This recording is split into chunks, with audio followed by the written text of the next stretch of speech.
লবণ হলুদ দিয়ে মাছগুলো আমি ভেজে নিচ্ছি। আজকে মাছ ভেজে মাছ রান্না করব।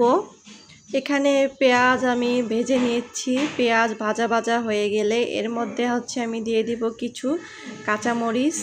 কাঁচামরিচ দেওয়ার পর এর মধ্যে দিয়ে দিব আদা বাটা 1 চা চামচ, রসুন বাটা 1/2 চা চামচ। তারপর সব কিছু মশলা একটু হালকা করে ভেজে নেব। ভেজে নেওয়া হয়ে গেলে এর মধ্যে দিয়ে দিব হলুদের গুঁড়া 1 চা চামচ, মরিচের গুঁড়া 1.5 চা চামচ। এবার এর মধ্যে দিয়ে দিব অল্প পরিমাণে পানি দিয়ে মশলাটাকে ভালোভাবে কষিয়ে নিব। মশলা যখন ভালোভাবে কষানো হয়ে যাবে এর মধ্যে আমি দিয়ে দিব জিরে বাটা। জিরের সঙ্গে একটু রয়েছে দারুচিনি, সাদা এলাচ, লং, গোলমরিচ। তো সব কিছু মিক্সড করে বেটে নিয়েছি। তো মশলাটাকে ভালোভাবে কষানো হয়ে গেলে এর মধ্যে দিয়ে দিব আলু আর পটল।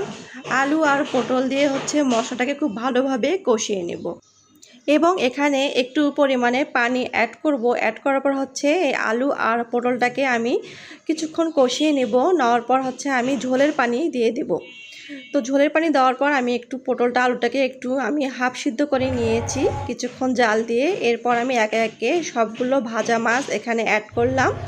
ভাজা মাছগুলো অ্যাড করার পর আমি 15 থেকে 20 মিনিটের মতো আমি এখানে জাল করব। জাল করলে আমার মাছের তরকারিটা হয়ে যাবে। তো মাছ, আলু, পটল সবগুলো খুব ভালোভাবে সিদ্ধ হয়ে যাবে। আর ঝোলটা এভাবে বেশিও রাখবো না, কমও রাখবো না, একটু মাখা মাখা করে ঝোলটা আমি রেখেছি।